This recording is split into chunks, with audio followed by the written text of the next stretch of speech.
Friluftsliv è il termine con cui la lingua norvegese indica la vita all'aria aperta, quindi hanno creato, e non a caso, un termine per definire la vita all'aria aperta. Ed è talmente determinante, in particolare per la cultura nord europea, che, ed è talmente determinante per la crescita serena del bambino, che oggi si arriva a parlare di mente estesa. È una teoria secondo la quale la mente travalica i confini del nostro cervello perché è distribuita tra il nostro cervello, il nostro corpo e tutto ciò che ci circonda, dagli elementi della natura ai dispositivi neurali. Naturalmente non sono un neuroscienziato, sto citando un neuroscienziato del Parmense, si chiama Caruana e lavora per il CNR, però indubbiamente non possiamo più parlare di dualismo. È fondamentale l'esperienza sul corpo, soprattutto per una creatura che passa i primi 1000 giorni di vita a conoscere attraverso il corpo. Le scienze, posso fare le scienze cognitive ai nostri giorni, quindi con i progressi della neuroimaging, sono diventate embodied, cioè internate. Infatti oggi noi sappiamo che la gran parte dei processi cognitivi superiori avviene proprio attraverso i sistemi di controllo del corpo, che viene anche definito cervello motorio. Non mi sono inventata nemmeno questo, lo trovate in un testo molto interessante di Regni e Fogazzi, Maria Montessori e le neuroscienze. Quindi un altro contributo che ci sta dicendo che il corpo è importantissimo, che il bambino conosce attraverso il corpo, ma questo noi lo sapevamo già, ma che addirittura anche per l'adulto è fondamentale avere una porzione di vita immerso nella natura.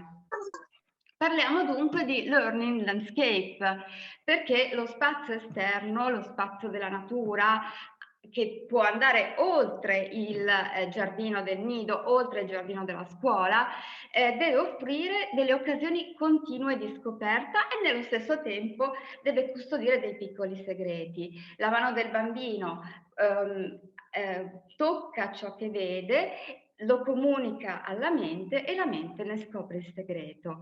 Quindi dobbiamo davvero dimenticare una forma di scissione tra mente e corpo che ci trasciniamo ancora dalla filosofia platonica, perché è chiaro che la relazione tra intelligenza e movimento è strettissima.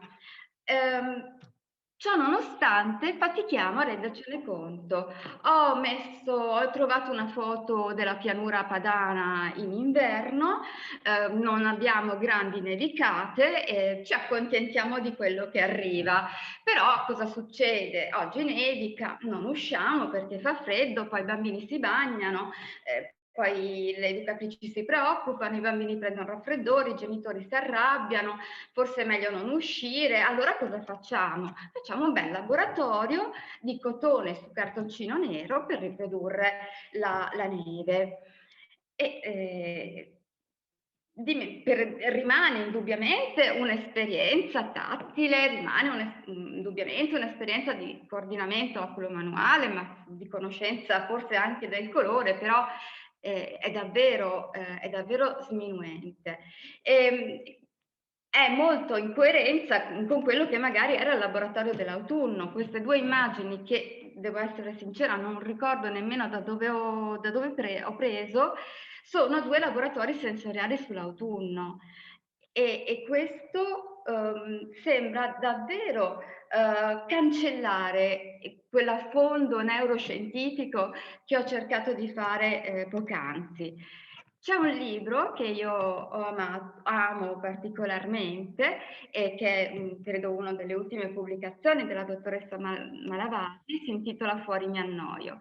Di questo libro io vi leggo due brevi periodi che in qualche maniera confermano definitivamente ciò che ho detto. Leggo pagina 22.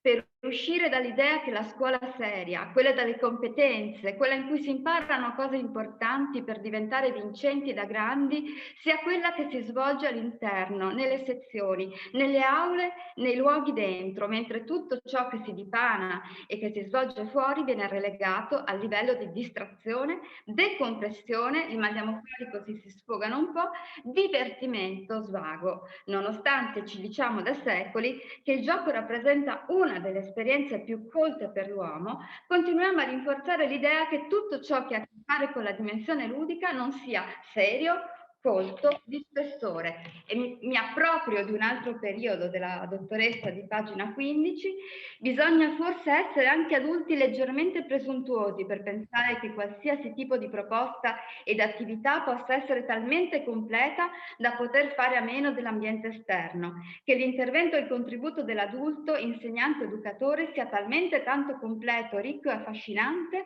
talmente democratico, rispondente a ciascun bambino, a ciascun diritto e bisogno di ogni singolo bambino, da poterne fare a meno. Un modo come un altro per dire che la scuola seria, quella veramente utile per imparare a crescere come soggetto completo e appassionato di conoscenza e apprendimenti, può trovare la sua dimensione migliore negli spazi interni. No, per conoscere il mondo è fondamentale esercitarsi nello stare fuori, nell'imparare ad accorgersi di ciò che sta fuori per sentirlo risuonare dentro di noi. Vi ringrazio e passo la parola alla dottoressa Malavasi.